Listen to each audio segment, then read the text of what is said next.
আজি মই সপ্তমমান শ্ৰেণীৰ গণিত বিষয়ৰ ভগ্নাংশ হৰণৰ ওপৰত অলপমান আলোচনা কৰিবলৈ লৈছোঁ। এতিয়া ভগ্নাংশ হৰণ আমি ধৰি ল'লোঁ এটা পূৰ্ণ সংখ্যা 6। এই 6ক এটা ভগ্নাংশৰে হৰণ কৰিব লাগে 8/3। আৰু প্ৰশ্নটো হয় মান নিৰ্ণয় কৰা। মান নিৰ্ণয় কৰা।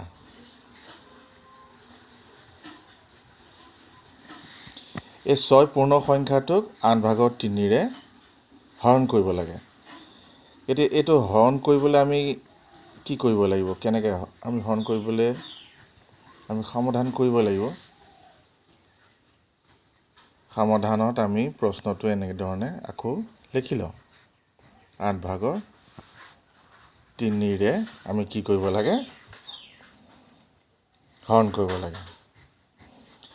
গতিকে 8/3ৰে হৰণ কৰিবলৈ যাওঁতে আমি কি কৰোঁ? এতিয়া 6টো লিখি ল'লোঁ। এতিয়া 8/3 প্ৰতিক্ৰমে আমি পূৰণ কৰি দিম। 8/3 প্ৰতিক্ৰম কি হ'ব? আমি আগতে শিকিছিলোঁ যে 3/8 হ'ব।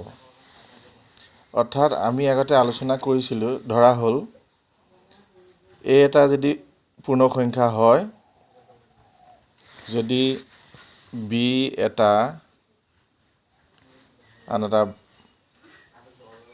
ভগ্নাংশ বুলি ধৰি ল'লোঁ, তেতিয়াহ'লে a ক যদি bৰে যেতিয়া হৰণ কৰোঁ, তেতিয়া a ক এই bৰ প্ৰতিক্ৰমেৰে পূৰণ কৰি দিলেও একে মানকে ওলাব।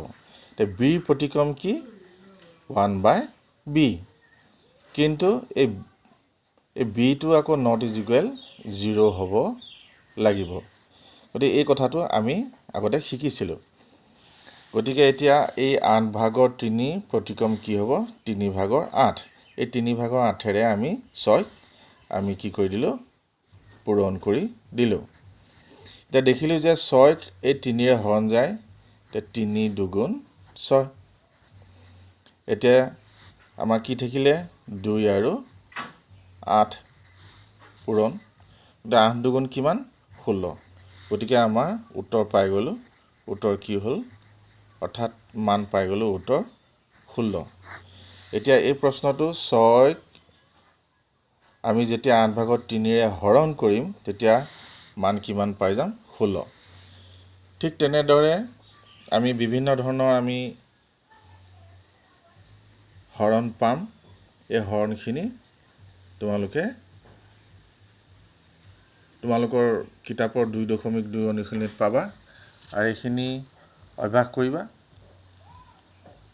অভ্যাস কৰিলে যদি নোৱাৰা মোক সুধিবা, মই